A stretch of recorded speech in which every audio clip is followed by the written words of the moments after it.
ছোটবেলা থেকেই আমি ছিলাম খুব চুপচাপ স্বভাবের একটা মেয়ে।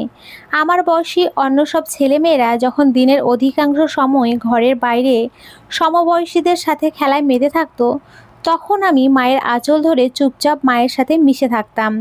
স্কুলের টিফিন টাইমে বন্ধুরা যখন বাইরে হইচই করতো, তখন আমি রুমের এক কোণে বেঞ্চে গুটিসুটি মেরে বসে পড়ায় মন দিতাম। এক কথায় সবসময় নিজের মাঝেই নিজেকে বন্দি করে রাখতাম। একমাত্র মা বাবা ছাড়া কখনো কারো সাথে মন খুলে কথা বলা হয়ে ওঠেনি। আমার সারাদিনের সমস্ত কথা গোপন একটা বাক্সে তালাবদ্ধ করে রেখে দিতাম।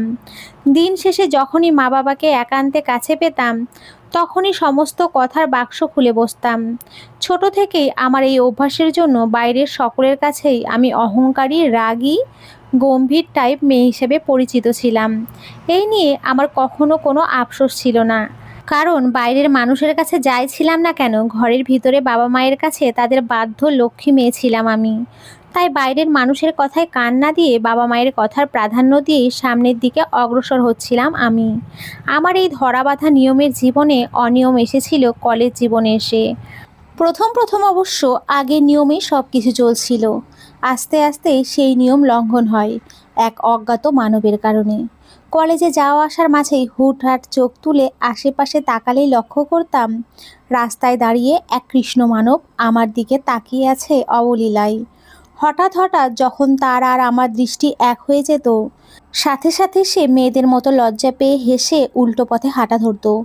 তার দৃষ্টির সাথে দৃষ্টি মিলানোই ছিল আমার এতদিনকার নিয়মের মাঝেই হঠাৎ হওয়া পরিবর্তন। আমি তখনও জানতাম না ওই চঞ্চল দৃষ্টির মাঝে কি ছিল আমার জন্য। জানতাম না ওই কৃষ্ণ মানব কে ছিল আমার। শুধু জানতাম রাস্তায় বের হলেই এক কৃষ্ণ মানবের দেখা পাবো আমি। আর আমার বেহায়া চোখ দুটো বরাবরের মতোই নিজের স্বভাবের বাইরে গিয়ে তার দৃষ্টির সাথে দৃষ্টি মেলাবেই। ঋতু পরিবর্তনের কারণে হঠাৎ করে জ্বরে পুড়েছিলাম আমি। তাই কিছুদিন কলেজ যাওয়াটা বন্ধ ছিল। প্রায় এক সপ্তাহ পর যখন কলেজে গেলাম, তখন আমার এক সহপাঠী বলেছিল লম্বা চওড়া কালো হ্যাংলা স্বাস্থ্যর এক ছেলে এসে নাকি খোঁজ করছিল আমার সকলের কাছে। সে নাকি আমার নাম জানতো না, কিন্তু আমার একা একা চুপচাপ আসা যাওয়া আর গোল ফ্রেমের চশমা পরার কথা বলতেই নাকি আমার এক সহপাঠী বলেছিল, কে ওই অহংকারী এক্সট্রা ভাব নেওয়া চিত্রার কথা বলছেন নাকি? ছেলেটা নাকি তখন কিছুক্ষণ নীরব থেকে মুচকি হেসে বলেছিল, সে তোমাদের কাছে অহংকারী এক্সট্রা ভাব নেওয়া চিত্রা হতে পারে, কিন্তু আমার কাছে এই চিত্রায় আমার মনের ক্যানভাসে রং তুলি দিয়ে আঁকা সেই মায়াবতী হৃদয় হরিণী, যার মায়ায় পড়ে আমার অনুভূতিগুলো আজ বেসামাল। কথাটা শোনা মাত্র সেদিন আমার 16 বছরের জীবনে প্রথমবারের মতো অন্যরকম এক অনুভূতির সাথে পরিচিত হয়েছিলাম, যেই অনুভূতির নামটা তখনও আমি জানতাম না।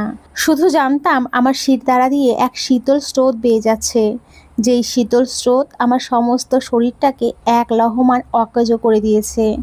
নীরব আমাকে নতুন করে অন্য রকমের এক নীরবতা গ্রাস করেছে। তবে ভেতরে ভেতরে এক ধরনের ছটফটানি ছিল। বাহ্যিক দিকে যতটা শান্ত ছিলাম, ভিতরটা আমার ছিল ততটাই উত্তাল। সেদিন আর কোনো ক্লাসেই মন দিতে পারিনি, না পেরেছিলাম একটা বর্ণ পর্যন্ত উচ্চারণ করতে। তবে আমার অশান্ত অবচেতন মন সেই লম্বা কালো সুস্বাস্থ্যের অধিকারী মানুষটাকে চিনতে একদম ভুল করেনি। কেন জানি বারবার মনে হচ্ছিল এই মানুষটা রাস্তায় দাঁড়িয়ে থাকা সেই কৃষ্ণ মানব। অশান্ত মন আর নাম না জানা অনুভূতি নিয়েই কলেজ শেষে বাড়ি আসার সময় আবারও রাস্তায় দেখা পেলাম সেই কৃষ্ণ মানবের। নিজের অজান্তেই ধরাবাঁধা নিয়মের মাঝে দ্বিতীয় দফায় মস্ত বড় এক অনিয়ম ঘটিয়ে ফেললাম। যেই আমি কিনা কেউ কখনো নিজে থেকে কথা বলতে আসলেও 2-3 লাইনেই কথা ইতি টানতাম, কখনো নিজ থেকে কারোর সাথে ভাব বিনিময় করার সাহস পেতাম না, সেই আমি কিনা প্রথমবারের মতো আগ বাড়িয়ে কথা বলেছিলাম কৃষ্ণ মানবের সাথে। কোনো কিছু না ভেবেই সামনে গিয়ে সোজা প্রশ্ন করেছিলাম, আপনি কি কলেজে আমার খোঁজ নিতে গিয়েছিলেন? আমার এত সহজ প্রশ্নটাও হয়তো তার কাছে সেদিন খুব কঠিন মনে হয়েছিল, যেই কারণে কোনো বাক্য বিনিময় ছাড়াই কিছুক্ষণ বিমূঢ় দৃষ্টিতে দাঁড়িয়ে থেকে প্রস্থান করেছিল। আর আমার মাথায় দিয়ে গিয়েছিল হাজারো প্রশ্নের মেলা। জীবনে প্রথম কারোর সাথে নিজে থেকে কথা বলতে গিয়ে যে এভাবে নিজের কথায় নিজেই প্রশ্নবিদ্ধ হয়ে ফিরে আসবো ভাবিনি কখনো। তবুও সেটাই হয়েছিল আমার সাথে। বাড়িতে এসেও কোনো কাজে মন বসাতে পারিনি। সারাদিন শুধু ওই ঘটনাগুলোই মস্তিষ্কে ঘুরপাক খাচ্ছিল। রাতে ঘুমাতে গিয়েও হয়েছিল আর এক জ্বালা। দুই চোখের পাতা এক করলেই সেই কৃষ্ণ মানবের মুখটা ভেসে উঠত মানুষপটে।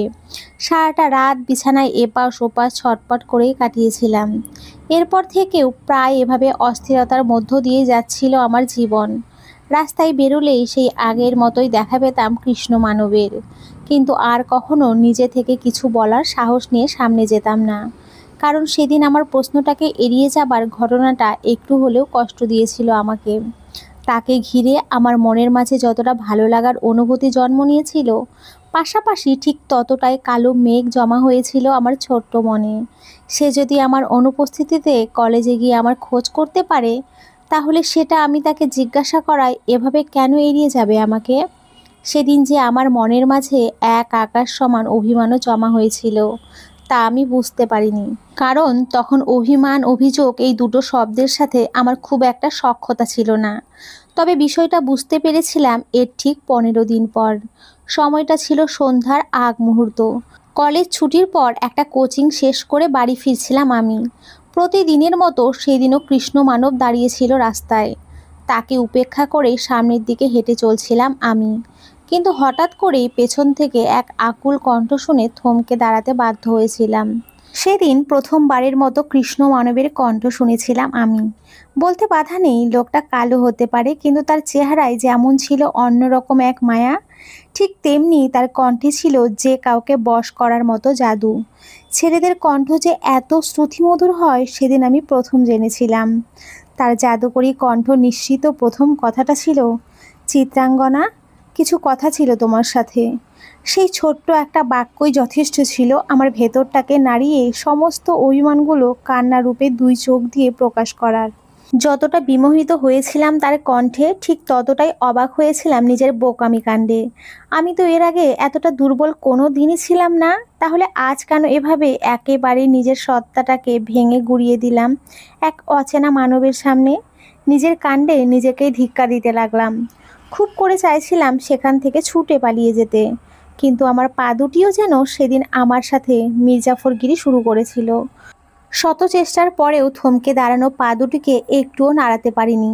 মনে হচ্ছিল কেউ যেন পা দুটি আঠা দিয়ে আটকে দিয়েছিল রাস্তার সাথে।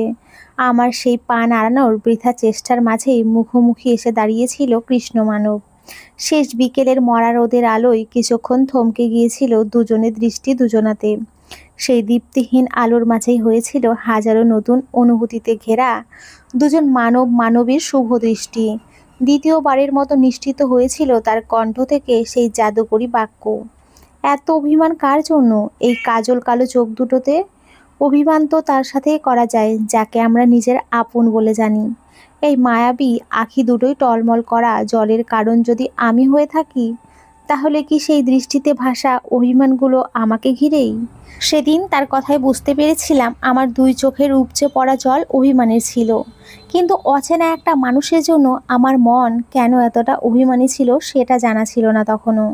মন শুধু এতটুকুই জানতো এই মানুষটাকে ঘিরেই আজীবন আমার সকল অভিমান অভিযোগের জন্ম হবে। কারণ এই মানুষটাই আমাকে এতটুকুতেই শিখিয়ে দিয়েছে অভিমান অভিযোগের সংজ্ঞা।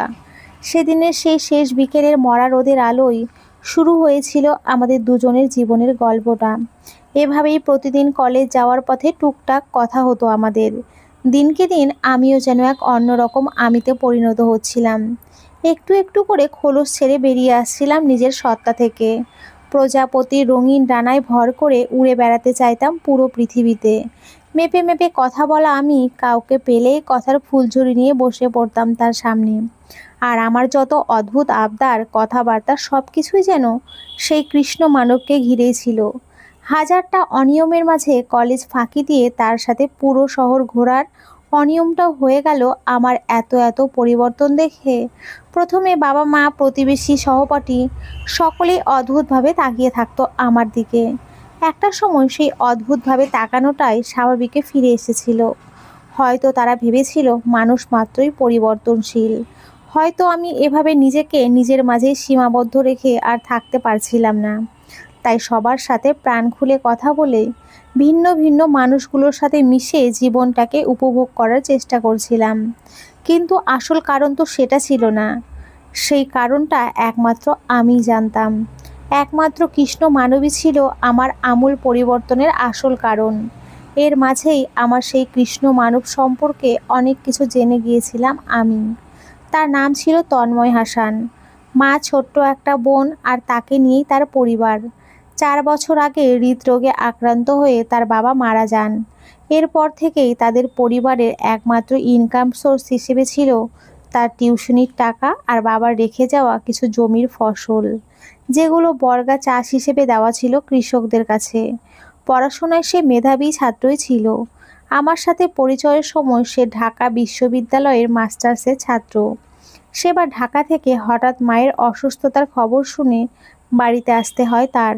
আর তখনই দেখা হয়ে যায় ভাগ্যক্রমে আমাদের। তার মুখ থেকে এই কথাগুলো শুনে সেদিন খুব কেঁদেছিলাম আমি। ভেবেছিলাম যে এই মানুষটা আমার মুখের হাসির কারণ, তার জীবনটা কতটাই না দুর্বিষহ। সেদিন আমার কান্না দেখে তার সে কি হাসি! এখনো আমার কানে বাজে সেই হাসির ঝংকার। হাসতে হাসতে এক পর্যায়ে খুব সুন্দরভাবে আমার মাথায় হাত বুলিয়ে বুঝিয়েছিল জীবনের কিছু জটিল সংজ্ঞা। আমরা জীবনটাকে যতটা সহজ মনে করি, জীবন আসলে ততটা সহজ নয়। জীবন মানেই সংগ্রাম। আমাদের এই ছোট্ট জীবনের প্রতিটি ধাপে ধাপে কঠোর সংগ্রাম করে বাঁচতে হয়।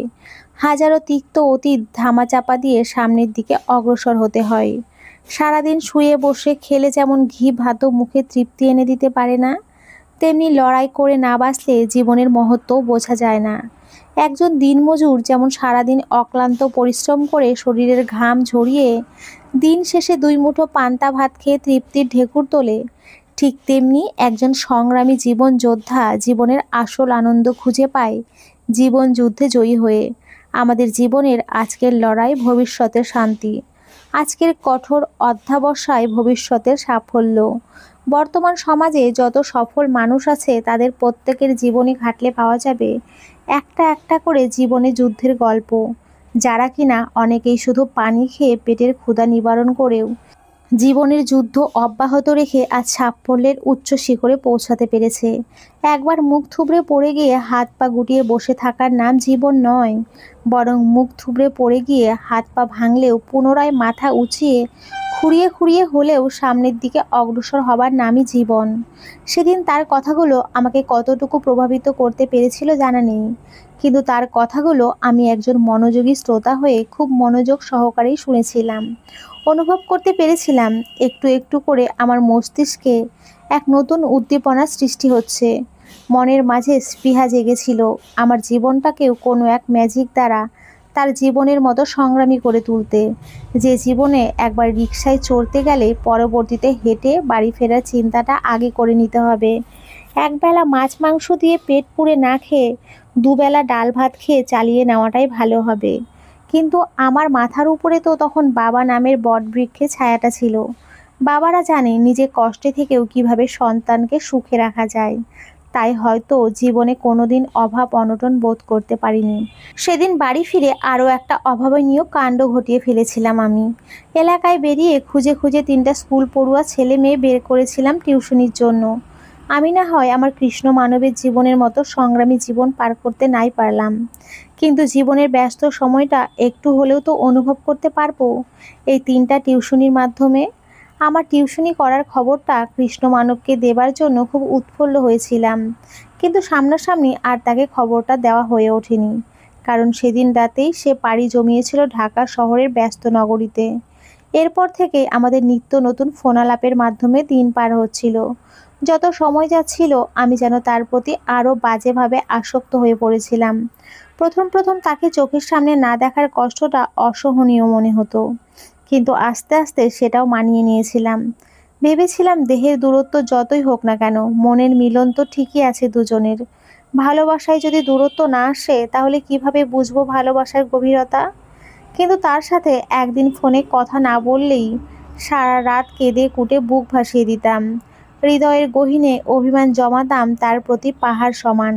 পরের দিন সে ঠিকই তার কথার জাদুতে মানিয়ে নিত আমাকে। সে কখনো আমাকে সরাসরি ভালোবাসার কথা বলেনি, তবে তার প্রতিটা কাজে আমাকে তার ভালোবাসার গভীরতা অনুভব করিয়েছিল। প্রতিশ্রুতি দিয়েছিল তার মন জমিনের একমাত্র দখলদার শুধু আমি। অর্ধাঙ্গিনী হিসেবে কেউ যদি তার জীবনে প্রবেশ করে সেটাও আমি হব। তার কথায় আনন্দে কখনো চোখ দিয়ে অশ্রু ঝরিয়েছি, কখনো প্রাণ খুলে হেসেছি, আবার কখনো অনুভূতির সাগরে ভেসে বেরিয়েছি। দুজনে মিলে দুই প্রান্তে থেকেও রাতের ওই বিশাল আকাশটাকে সাক্ষী রেখে কত শত স্বপ্ন সাজিয়েছিলাম একে অপরকে নিয়ে, তার কোনো হিসেব নেই। কত শত রাত জেগে দুজন দুজনের কথায় অপার্থিব সুখ খুঁজে নিয়েছি, তারও কোনো হিসেব নেই। আমাদের এই বেহিসেবি সুখের দিনের গল্পগুলো হয়তো দীর্ঘ হবার ছিল না কখনোই। তাই তো সুখ যেমন চুপি চুপি এসে ভালোবাসার দোলাচলে ভাসিয়ে নিয়ে গিয়েছিল আমাকে, তেমনি হঠাৎ কালবৈশাখী ঝড় এসে আমার সুখের রাজ্যটাকে ধ্বংস করে দিয়েছিল এক লহমায়। দেখতে দেখতে চলে এসেছিল আমার এইচএসসি পরীক্ষা।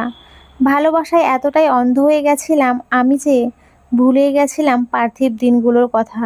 পড়াশোনায় সবসময় সিরিয়াস থাকা আমি কোনো রকমে টেনে টুনে এইচএসসিতে পাশ করলাম। আমার রেজাল্টে আমি যতটুকু হতাশ হয়েছিলাম তার থেকেও বেশি হতাশ হয়েছিল আমার বাবা মা। যেখানে বাবা মা আমাকে নিয়ে পাবলিক বিশ্ববিদ্যালয়ের স্বপ্ন দেখত, সেখানে আমার রেজাল্ট ছিল সাধারণত একটা কলেজ অনার্সে ভর্তি হতে গেলে ভালো কোনো সাবজেক্টই পাবো না। তাই তো তারা তাদের স্বপ্নগুলোকে জলাঞ্জলি দিয়ে তোড়জোড় লাগিয়ে দিয়েছিল আমাকে অন্যের ঘরে পাঠানোর জন্য। আমাকে নিয়ে তাদের এত সব আয়োজন দেখে বিমূঢ় হয়ে পড়েছিলাম আমি। চোখের সামনে দেখতে পাচ্ছিলাম আমার আর কৃষ্ণ মানবের দেখা স্বপ্নগুলো হাজার টুকরো হয়ে ভেঙে পড়ছে। সেই স্বপ্ন ভাঙার যন্ত্রণা সহ্য করার ক্ষমতা ছিল না আমার। ভঙ্গুর হৃদয়ে অনেক কষ্টে সাহস জুগিয়ে বাবা মাকে বলে দিয়েছিলাম আমি এক বেকার ছেলেকে ভালোবেসে বাজেভাবে ফেঁসে গেছি। তাকে ছাড়া আমি একেবারেই শূন্য। সেদিন বাবা মার সামনে আমি জীবনে প্রথমবারের মতো খুব কেঁদেছিলাম। দুজনেরই পা জড়িয়ে অনুনয় করেছিলাম আমার ভালোবাসার মানুষটাকে মেনে নেওয়ার জন্য। কিন্তু তারা কেউ সেদিন আমার সাথে একটাও কথা বলেনি, শুধু নীরবে দেখে গিয়েছিল আমার ভালোবাসার পাগলামি। এর ঠিক দুদিন পরের কথা। ভালোবাসা হারানোর ভয়টা আষ্টে পৃষ্ঠে জড়িয়ে ধরেছিল আমাকে। ঘন্টার পর ঘন্টা ফোনে ভালোবাসার মানুষটার সাথে কথা বলেও অশান্ত মনটাকে শান্ত করতে পারিনি। আমার দুশ্চিন্তা কমানোর জন্য সে যতই বুঝ দিচ্ছিল ততই যেন চিন্তারা এসে আষ্টে পৃষ্ঠে জড়িয়ে ধরেছিল আমাকে। ফোনের এপাশে থেকেও খুব ভালোই বুঝতে পারছিলাম আমাকে বুঝ দেওয়া মানুষটা আমার থেকেও বেশি চিন্তিত। তার প্রতিটি কথার মাঝে যে একটা দীর্ঘশ্বাস লুকিয়েছিল, সেই দীর্ঘশ্বাসগুলোও শুনতে পাচ্ছিলাম আমি। দুজনের কেউ সারা রাত দু চোখের পাতা এক করতে পারিনি। ফজরের আগ মুহূর্তে কখন যে চোখের পাতায় ঘুম নেমে এসেছিল বুঝতে পারিনি। যখন ঘুম ভেঙেছিল তখন সূর্যটা প্রায় মাথার উপরে। পেটের ভেতরে খিদে অনুভব করে ফ্রেশ হয়ে খাবারের জন্য রুম থেকে বেরোতেই স্তব্ধ হয়ে গেছিলাম আমি। ড্রয়িং রুমের সোফায় বাবা মার সাথে তন্ময় আর তার মা বসে আছে। তাদের মাঝে কী নিয়ে আলোচনা হচ্ছে প্রথমে সেগুলো কিচ্ছু আমার মাথায় ঢোকেনি। শুধু ফ্যাল দৃষ্টিতে তাদের দিকে তাকিয়েছিলাম। মস্তিষ্কে শুধু একটা প্রশ্নে ঘুরপাক খাচ্ছিল, তন্ময় এখানে কিভাবে আসলো? ওর সাথে না কাল রাতেও আমার কথা হলো? তখন তো সে ঢাকায় ছিল। তাহলে সকাল হতেই কিভাবে ও চলে এলো? আমাদের স্কুলে খুব রাগী একজন বিজ্ঞান স্যার ছিল। ওনাকে স্কুলের প্রায় সব ছাত্রছাত্রীরাই আড়ালে অ্যাটম বলে সম্বোধন করত। এর একমাত্র কারণ ছিল ওনার অত্যাধিক পরিমাণের রাগ। কোনো স্টুডেন্ট কখনো ওনার পরিস্থিতিতে নিয়মের বাইরে গিয়ে কিছুই করতে পারতো না। স্কুলে থাকাকালীন সেই স্যারকে যতটা অপছন্দ করতাম, বর্তমানে ঠিক ততটাই পছন্দের তালিকাভুক্ত হয়ে আছেন সেই স্যার। কারণ ওই সময় না বুঝলেও এখন বুঝি স্যার কখনো আমাদের খারাপ চাইতেন না, বরং সব সময় নিঃস্বার্থভাবে তার শিক্ষার্থীদের ভালো চেয়ে এসেছেন। আমাদের উজ্জ্বল ভবিষ্যতের জন্যই আমাদের সাথে এরকম কঠোরতা দেখাতো। সপ্তম শ্রেণীতে থাকতে স্যার ক্লাসে একদিন অফ টপিকে সুখ দুঃখ নিয়ে আলোচনা করছিল। ব্ল্যাকবোর্ডে একটা সার্কেল এঁকে চক্রাকারে ইংরেজি অক্ষর HD লিখে সুখ দুঃখের সম্পর্কটা বুঝিয়েছিল। এইচ ছিল সুখ আর ডি ছিল দুঃখ।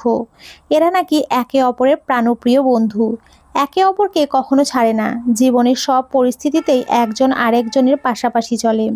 আর ঠিক তাই সার্কেল এঁকে অপরের পাশে থাকা HDর মতোই আমাদের জীবনেও সুখ দুঃখ চক্রাকারে ঘোরে। সুখের পরে দুঃখ আর দুঃখের পরেই সুখ।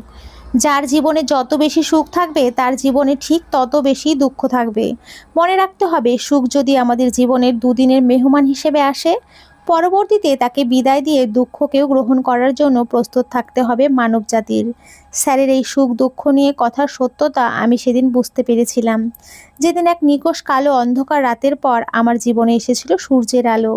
সেদিন ড্রয়িং রুমের সামনে কতক্ষণ স্তব্ধ হয়ে দাঁড়িয়ে থাকার পর বাবার ডাকে হুঁশ এসেছিল আমার।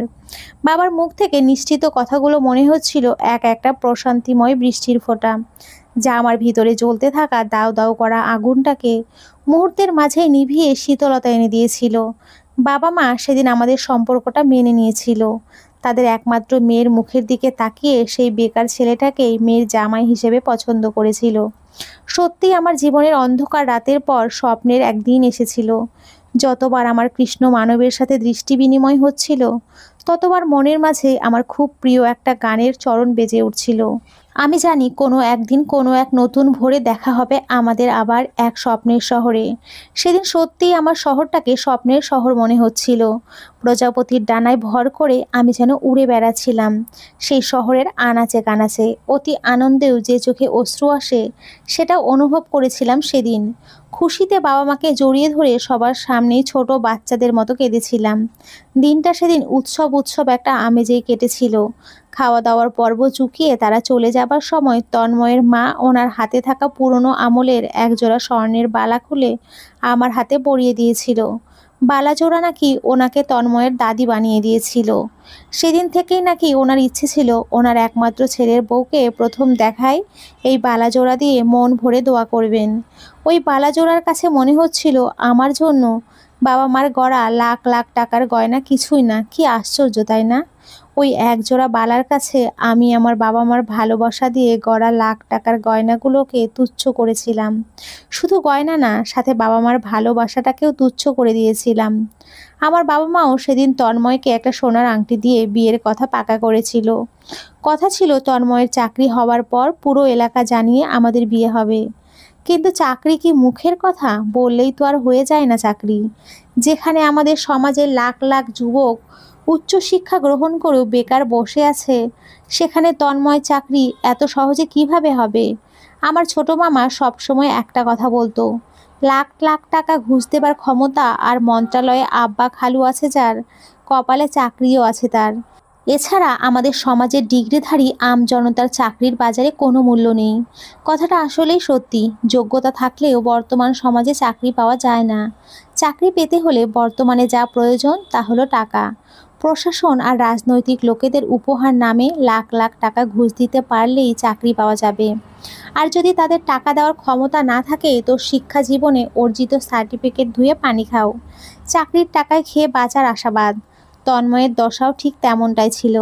অনেক মানুষের কাছে শুনেছিলাম বিশ্ববিদ্যালয়ের ডিগ্রিধারী ছেলে মেয়েদের পিছনে নাকি চাকরি ছোটে, চাকরির পেছনে তাদের ছুটতে হয় না। কিন্তু তন্ময়ের সেদিনের পরিস্থিতি এই কথাটাও ভুল প্রমাণিত করেছিল। হাজার চেষ্টা করেও একটা চাকরি হচ্ছিল না। প্রাথমিক ধাপগুলো সুন্দরভাবে পার হয়ে গেলেও বড় বড় রাঘব বোয়ালগুলো আচানক সামনে দাঁড়িয়ে পড়তো। সুস্পষ্টভাবে বুঝিয়ে দিত, তোমার আমাদের খুশি করার মতো টাকা আছে তো চাকরি আছে, আর টাকা নাই তো চাকরিও নাই। বারবার ভাগ্যের কাছে হেরে গিয়ে একরাশ হতাশা নিয়ে বাড়ি এসে আমাকে ফোন দিলেই যখন জিজ্ঞাসা করতাম কিছু কি হয়েছে, তখন সে দীর্ঘশ্বাস ফেলে ঠোঁটের কোণে তাচ্ছিল্যের এক হাসি ফুটিয়ে বলতো, এই সমাজে আমার মতো গরিবের ছেলের কোনো চাকরি নেই, বুঝলে? যেহেতু চাকরি নেই, সেহেতু হয়তো তোমাকে পাওয়াটাও আমার ভাগ্যে নেই। আচ্ছা চিত্রাঙ্গনা, ভাগ্য কেন এতটা নির্দয় আমাদের প্রতি বলো তো? আমরা তো কোনো ভুল করিনি, একে অপরকে পবিত্র মনে ভালোবেসেছি। আমাদের ভালোবাসায় নিষিদ্ধ কোনো চাওয়া পাওয়া কখনোই ছিল না। তাহলে ভাগ্য কেন বারবার আমাদের মাঝে এভাবে দেয়াল হয়ে দাঁড়াচ্ছে? এই কথাগুলো শোনার পর তাকে দেবার মতো কোনো জবাব আমার কাছে থাকতো না। মুখ দিয়ে শুধু এতটুকুই বের হতো, আল্লাহ নিশ্চয়ই একটা না একটা ব্যবস্থা করবেন। হ্যাঁ, আল্লাহ ঠিকই একটা ব্যবস্থা করেছিল। তবে সেটা আমার বাবার একটু একটু করে অর্জিত সমস্ত সঞ্চয় ছিনিয়ে নিয়ে। আমার বাবার পরিচিত এক বন্ধু ছিল, তখন তিনি বাংলাদেশের পানি সম্পদ মন্ত্রণালয়ের ঊর্ধ্ববর্তনের কর্মকর্তা ছিলেন। ওনার সুপারিশে অবশেষে একটা চাকরির ব্যবস্থা হয়েছিল পানি সম্পদ মন্ত্রণালয়ে। সেই জন্যই আমার বাবা নিজের কষ্টে অর্জিত সকল সঞ্চয় বিসর্জন দিয়েছিল মেয়ের সুখের কথা ভেবে। যেভাবেই হোক চাকরির জোগাড় হয়েছে। এবার আমার ভালোবাসা পূর্ণতা পাবে। এটা ভেবেই বাবার কষ্টটা এত গায়ে মাখিনি আমি। বাবাও নিজেকে বুঝ দিয়েছিল এটা ভেবেই, তাদের একমাত্র মেয়ে সুখে থাকলেই তাদের সুখ। মেয়ের উছিলায় তারা একটা ছেলে পেয়েছে, সেই ছেলেই বুড়ো বয়সে তাদের হাল ধরবে। তাহলে তাদের আলাদা সঞ্চয়ের আর কি দরকার? তন্ময়কে সত্যিই আমার বাবা মা নিজের ছেলের আসনে বসিয়েছিল। তন্ময়ও বাবা মাকে যথেষ্ট শ্রদ্ধা করত, সবসময় বাবার কথা মেনে চলার চেষ্টা করত। আমাদের সম্পর্কটা দুই পরিবারের মাঝে যেন অন্যরকম এক সুখ নিয়ে এসেছিল। আমার বাবা মা যেমন তন্ময়কে পেয়ে একটা ছেলের অভাব পূরণ করেছিল, তেমনি তন্ময়ের পরিবার আমার উছিলায় অনেকটা স্বাচ্ছন্দ্যেই দিন কাটাতে পারছিল। আমার জীবনে সেই অপার্থিব আনন্দ পেয়ে ভুলেই গেছিলাম সুখ দুঃখের চক্রাকার ঘূর্ণের কথা। একদম ভুলে গিয়েছিলাম সুখের পরে যে দুঃখ আসে জীবনে, রাতের পরে সকাল আসে। পূর্ব আকাশে উদিত হয় রক্তিম সূর্য, তার সোনালি আলোয় পুরো পৃথিবীটাকে আলোকিত করে। সময় গড়ানোর সাথে সাথে আবার সেই রক্তিম সূর্যটা তেজহীন হয়ে পশ্চিম আকাশে ঢলে পড়ে।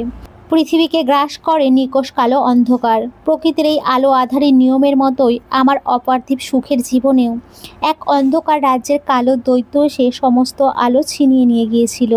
সব কিছু স্বাভাবিক নিয়মেই চলছিল। তন্ময়ের নতুন চাকরি, শত ব্যস্ততার মাঝেও একটুখানি সময় বের করে আমার খোঁজ খবর নেয়া, পরিবারের প্রতিটি মানুষের আমাদের নিয়ে দেখা স্বপ্ন, এভাবেই যাচ্ছিল দিন। এর মাঝে এলো হঠাৎ পরিবর্তন।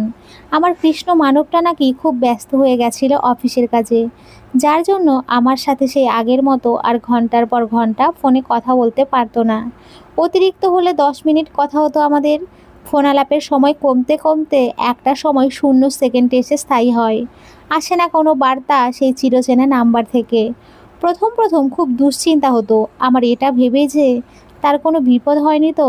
কিন্তু বাবার সেই বন্ধুর থেকে যখন বাবা খোঁজ নিয়ে জানতে পারলো মানুষটা দিব্যি হাসি আনন্দে অফিস করছে, তখন থেকে আমার মনের ভয়টা অন্য জায়গায় এসে স্থির হয়েছিল। মনের মাঝে সন্দেহের দানা বেঁধেছিল। রাত দিন এক করে তার সাথে যোগাযোগ করার চেষ্টা করেছি। সারাটা দিন চাতক পাখির মতো ফোনের দিকে তাকিয়ে থেকেছি, কিন্তু তার কাছ থেকে তো কোনো ফোনই আসেনি। বরং আমার দেওয়া হাজারটা ফোন মেসেজেরও কোনো রিপ্লাই আসেনি। একটা পর্যায়ে সেই নাম্বারটাই কল করতে গেলেই এক রমণীর মিষ্টি কণ্ঠ কানে ভেসে উঠত, আপনার কাঙ্ক্ষিত নাম্বারটিতে এই মুহূর্তে সংযোগ দেওয়া সম্ভব হচ্ছে না, কিছুক্ষণ পর আবারও চেষ্টা করুন, ধন্যবাদ। কথাটা শুনে নিজে নিজেই হাসতাম, বিড়বিড় করে বলতাম, আর কত চেষ্টা করলে কাঙ্ক্ষিত নাম্বারটিতে সংযোগ দেওয়া সম্ভব হবে? তারবিহীন যন্ত্রের মাধ্যমে দূর থেকে ভেসে আসবে প্রিয় মানুষটার কণ্ঠস্বর, নাকি শত চেষ্টার পরেও সেই চিরচেনা কণ্ঠটা শুনতে পাবো না আমি? দিনগুলো যখন এভাবেই যাচ্ছিল তখন হয়তো আমার বাবা মার পক্ষে আর চুপ করে থাকা সম্ভব হচ্ছিল না। কোনো একটা ব্যবস্থা নিতেই ছুটে গিয়েছিল তারা তন্ময়ের মায়ের কাছে। আমিও অপেক্ষায় ছিলাম একটা ভালো সংবাদের। কিন্তু কথায় আছে না, অভাগী যেদিকে যায় নদীও সেদিকেই শুকায়। আমার বেলাতেও হয়েছিল তাই। দিন শেষে সন্ধ্যায় বাবা মা ফিরে এসেছিল ঠিকই, কিন্তু আমার জন্য কোনো খুশির সংবাদ নিয়ে আসতে পারেনি। আবার খালি হাতেও ফিরে আসেনি, ফিরে এসেছিল হাত ভর্তি টাকা নিয়ে। হ্যাঁ, টাকা। আমার ভালোবাসার মানুষটা এত পরিমাণেই টাকার মালিক হয়ে গেছিল যে ভুলেই গিয়েছিল তার সেই টাকা কামাইয়ের পেছনে কার কতটুকু অবদান ছিল। তন্ময়ের মা নাকি আমার বাবা মাকে বলেছিল ওনার ছেলের পক্ষে আমাকে বিয়ে করা সম্ভব না, আমি তার যোগ্য না। যেখানে সে এত বড় একজন চাকরিজীবী, সেখানে আমি টেনে টুনে পাশ করা এক মেয়ে। আমাকে বিয়ে করলে সমাজে তার মান সম্মান কিছুই থাকবে না নাকি? তার তো দরকার তার মতো এমন মেধাবী, উচ্চশিক্ষিত, ভালো চাকরিজীবী, সুযোগ্য একটা মেয়ে, যেখানে আমি কিনা খালি কলসি। কথাটা বলে তার চাকরির জন্য যে টাকাগুলো বাবা দিয়েছিল, সেই টাকাগুলো ফিরিয়ে দিয়েছিল বাবার হাতে। বাড়ি এসে বাবা সেদিন ওই কথাগুলো কিছুতেই বলতে পারেনি আমাকে। চুপচাপ আমার সামনে দিয়ে হেঁটে রুমে গিয়ে দরজা বন্ধ করে বসেছিল। এরপর যখন মাকে জিজ্ঞেস করেছিলাম তখন মাই কথাগুলো বলেছিল আমাকে। সাথে এটাও বলেছিল জন্মের পর থেকে যেই মা বাবা আমাকে নিঃস্বার্থ ভালোবাসা দিয়ে বড় করেছে, সেই মা বাবার ভালোবাসা আমি এতদিন যাদের ভালোবাসার কাছে তুচ্ছ করেছিলাম, তারা আজ আঙুল দিয়ে আমার জায়গাটা দেখিয়ে দিয়েছে। অথচ তারা একবারও এটা দেখেনি আমার জীবনের এই পরিবর্তনের পেছনে কে দায়ী। আমি আগে থেকেই পড়াশোনায় এতটা অমনোযোগী ছিলাম নাকি হঠাৎ করেই হয়ে গেলাম? সেদিন মায়ের কথাগুলো আমি কিছুতেই বিশ্বাস করতে পারছিলাম না। মন বলছিল সব মিথ্যে। আমার কৃষ্ণ মানব কখনো আমার সাথে এমন করতে পারে না। মন গহীনে কোথাও একটা আশার প্রদীপ নিভু নিভু করে জ্বলছিল, যেই প্রদীপটাকে সযত্নে আগলে রেখে প্রিয় মানুষটার অপেক্ষায় পথ চেয়ে বসেছিলাম। আমার অপেক্ষার অবসান ঘটিয়ে সে এসেছিল ঠিকই, কিন্তু আমার মন গহীনে নিভু নিভু করা প্রদীপটা তার দেখা পেয়ে আর উজ্জ্বল হয়নি, বরং যেটুকু আলো ছিল সেটুকুও নিভে গিয়েছিল এক দমকা হাওয়ায়। সেদিন সে একা আসেনি, সঙ্গে নিয়ে এসেছিল তার সুযোগ্য অর্ধাঙ্গিনীকে। সেই সময়টায় তাদের দুজনকে একে অপরের হাত ধরে হাঁটতে দেখেছিলাম বহুদূর। সেই সময়টাতে আমার মনের মৃত স্বপ্নগুলোর সাথে সাথে অর্ধমৃত মনটারও দাফন হয়েছিল। যাকে আমার বাবা নিজের কষ্টে অর্জিত সমস্তটা দিয়ে সমাজের চোখে প্রতিষ্ঠিত করলো, অবশেষে সেই আমার বাবার চোখে আঙুল দিয়ে স্বার্থপর কাকে বলে দেখিয়ে দিল। দুঃসময়ে তার পাশে থাকার যোগ্যতা ছিল আমার, কিন্তু তার সুসময়ে তার পাশে থাকার কোনো যোগ্যতা আমার হলো না। সেদিন আমার বুকের ভেতরে যে কী অসহ্য যন্ত্রণা হচ্ছিল, সেই যন্ত্রণার কথা কাউকে বলে বোঝাতে পারবো না আমি। ঠিক সেই সময়টাতে অনুভব করেছিলাম ভালোবাসার মানুষটার অবহেলায় এতদিন বুকের ভেতরে একটু একটু করে এক বিস্ফোরার জন্ম হয়েছিল, যেই বিস্ফোরাটা একটা সময় বড় হতে হতে পুরো বুক জুড়ে নিজের রাজত্ব গড়ে নিয়েছিল। একটু একটু করে বিষ ছড়িয়ে আমার দেহটাকে প্রাণহীন করে দিচ্ছিল। এক পর্যায়ে পরিণত হয়েছিলাম এক জীবন্ত লাশে। স্বার্থপর এই দুনিয়ার মানুষগুলো যে দ্বিগুণ স্বার্থপর তা চাক্ষুষ প্রমাণ ওই হৃদয়হীন মানুষগুলো আমাকে দিয়েছিল, শুধুমাত্র একটা কারণ দেখিয়ে আমার এতদিনের তিল তিলে গড়ে তোলা ভালোবাসার রাজ্যটাকে ভেঙে গুঁড়িয়ে দিয়েছিল। আমার নিঃস্বার্থ ভালোবাসাটাকে নিজেদের স্বার্থে কাজে লাগিয়ে কাজ শেষে গলা টিপে হত্যা করলো। ওরা আসলে মানুষই ছিল না, ছিল এক একটা পাষাণ হৃদয়হীন, যার কারণে কখনো ওর মনের গোপনে চেনেনি। যদি চিনতই তাহলে মনটাকে এভাবে ক্ষত বিক্ষত করতে পারতো না। মনের গোপনে লালিত স্বপ্নগুলোকে নিজেদের স্বার্থে কাজে লাগিয়ে নিঃশেষ করে দিতে পারতো না। তার প্রতি আমার ভালোবাসার কোনো ভুল ছিল না, কোনো মিথ্যে আশ্বাস ছিল না। তবুও তারা আমার ভালোবাসার কোনো মূল্য দেয়নি। তাকে এক সমুদ্র ভালোবাসার বিনিময়ে আমাকে দিয়েছিল এক আকাশ দুঃখ বেদনা অনুশোচনা। আমাকে এত এত যন্ত্রণার সারথি বানিয়ে সে হয়েছিল এক সুখ রাজ্যের রাজা, যেই রাজ্যের রানী বানানোর প্রতিশ্রুতি দিয়েছিল এক সময় আমাকে। কিন্তু মিথ্যুক রাজা তার প্রতিশ্রুতি ভঙ্গ করে আমাকে দুঃখের রাজ্যে ঠেলে দিয়ে সুখ রাজ্যে রানী বানিয়েছিল অন্য কাউকে। আমাদের জীবনের সুখের দিনগুলো খুব সহজে ভোলা যায়, কিন্তু দুঃখের দিনগুলো মনের গোপন কুঠিরে তাজা হয়ে থাকে মৃত্যুর আগ পর্যন্ত। বহুদিন আগের বুকের ভেতরে সৃষ্টি হওয়া ক্ষতটাকে খুঁচিয়ে খুঁচিয়ে তাজা করে তোলে পুনরায়। তাই তো আজ বহু বছর পর এখনও সেই বিষাদে ভরপুর অতীত তাড়া করে বেড়ায় আমাকে। ক্ষণে ক্ষণে মনে করিয়ে দেয় সেই নির্মম যন্ত্রণাগুলোর কথা। সেই সাথে মনে করিয়ে দেয় আমার আজকালের সাফল্যের পিছনে অতীতের ঘটনাগুলোর অনেক বড় অবদানের কথা। জীবন কখনো কারো জন্য থমকে থাকে না। সবার জীবনেই একটা না একটা কষ্টে ঘেরা অতীত থাকে। সেই অতীত আঁকড়ে ধরে কখনো সামনে এগোনো চায় না। এই কথাগুলো যেমন সত্যি, তেমনি জীবনে সফল হওয়ার জন্য একটা কালো অতীত থাকা প্রয়োজন, এই কথাটাও সত্য। সেদিনের সেই ঘটনার পর একেবারেই ভেঙে গুঁড়িয়ে গিয়েছিলাম আমি। পুনরায় নিজের মাঝে নিজেকে বন্দি করে নিয়েছিলাম। দিনের পর দিন না খেয়ে ঘর বন্দি করে রাখতাম নিজেকে। কত রাত যে নিশাচর পাখির মতো নির্ঘুম কাটিয়েছি তার কোনো হিসেব নেই। অবহেলা অযত্নে চেহারার হাল এমন হয়েছিল, হঠাৎ করে কেউ দেখলে নির্দ্বিধায় পাগল উপাধি দিয়ে দিত। আমার এই ভয়ঙ্কর রূপ বাবার পক্ষে মেনে নেওয়া সম্ভব হয়নি। একমাত্র মেয়ের এমন বেহাল দশা চোখের সামনে দেখতে পেয়েও কোনো কিছু করতে না পারার আত্মগ্লানি একটু একটু করে শেষ করে দিচ্ছিল আমার বাবাকে। হঠাৎ হার্ট অ্যাটাক করে শয্যাশায়ী হয়ে পড়েছিল ভালোবাসার মানুষের থেকে পাওয়া ধোঁকা, অবহেলা, প্রত্যাখ্যান, সাথে বাবার হঠাৎ অসুস্থতা। একের পর এক ধাক্কা খেতে খেতে একটা সময় মনের মাঝে জিদ চেপে গিয়েছিল। বাবার নিস্তেজ মলিন দেহটার দিকে তাকিয়ে নিজের কাছে নিজে প্রতিজ্ঞা করেছিলাম, আর হারানোর যন্ত্রণায় কাঁদবো না আমি। কারো প্রত্যাখ্যানে জীবনকে থামিয়ে রাখবো না। পুড়তে পুড়তে অঙ্গার হওয়ার হৃদয়টাকে কঠিন খোলসে আবৃত করে সামনের দিকে এগিয়ে যাব। আমার বাবার অসুস্থতা, বর্তমান বেহাল দশা, সব কিছুর জন্য যে দায়ী, তাকে চোখে আঙুল দিয়ে আমিও দেখিয়ে দেব আমি তার অযোগ্য কখনোই ছিলাম না, বরং সেই আমার অযোগ্য ছিল। আমাকে পাবার কোনো যোগ্যতাই তার ছিল না।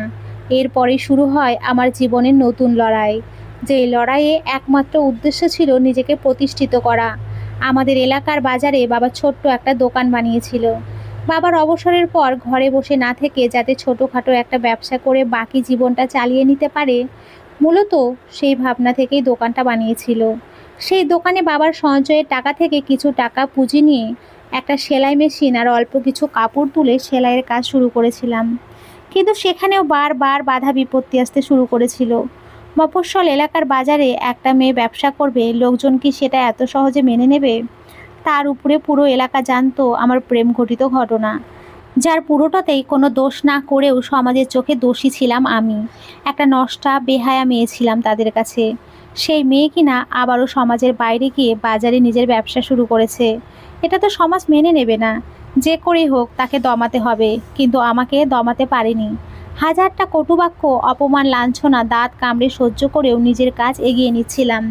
নিজেকে নিজেই বোঝাতাম, লোকে কি বললো সেটা দেখতে গেলে সাফল্য অর্জন করতে পারবো না।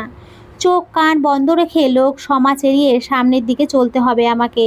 মানুষ যখন দেখবে তাদের কোনো কথায় গায়ে লাগছে না আমার, তখন তারা এমনিতেই ক্লান্ত হয়ে আমার পিছু লাগা ছেড়ে দেবে।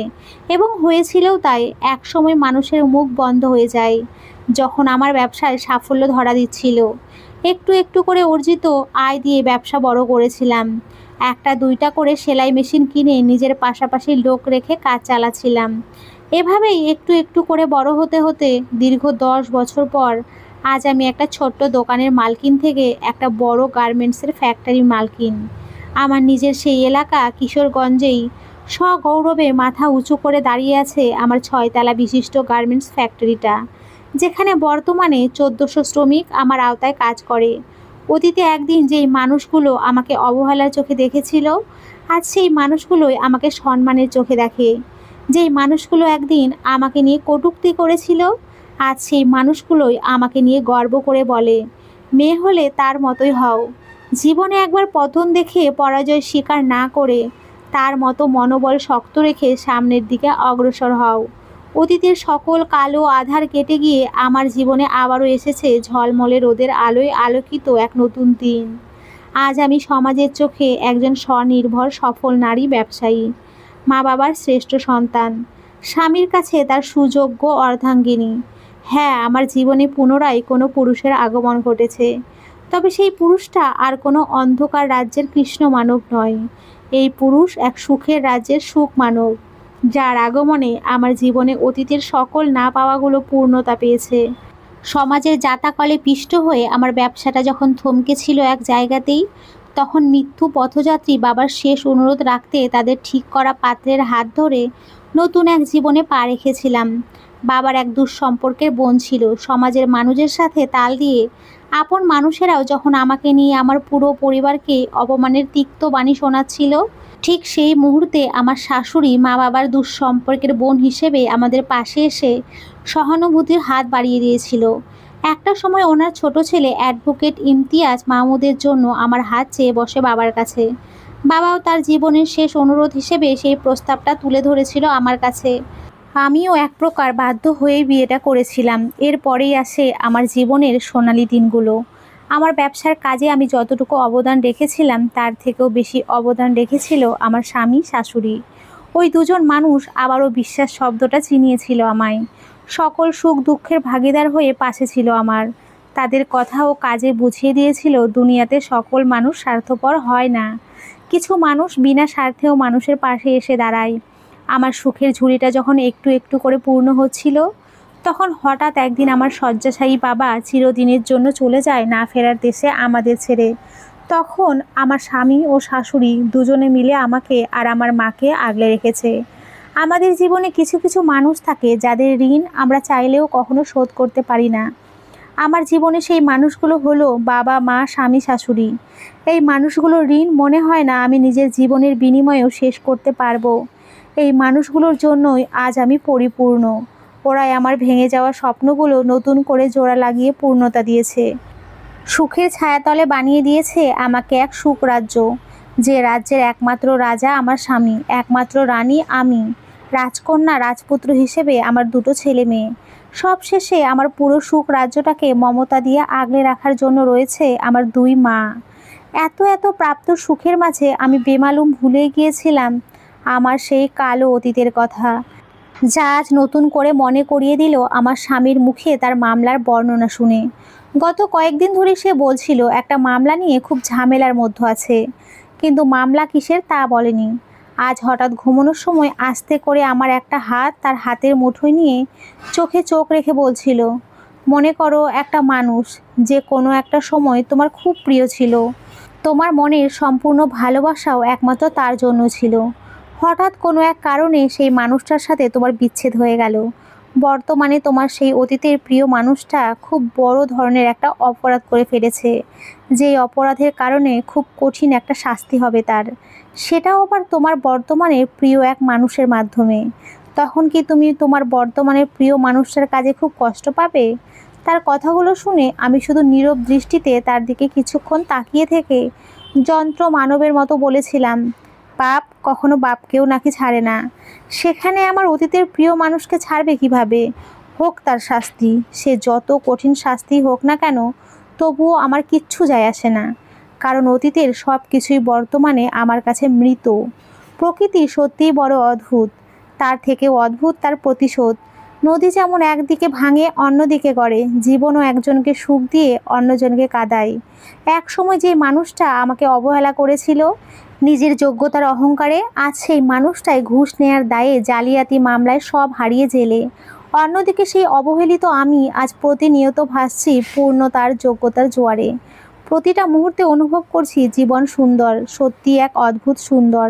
তার থেকেও অদ্ভুত সুন্দর তার লীলা খেলা। তো বন্ধুরা, তোমরা সকলে খুব ভালো থেকো। নমস্কার বন্ধুরা।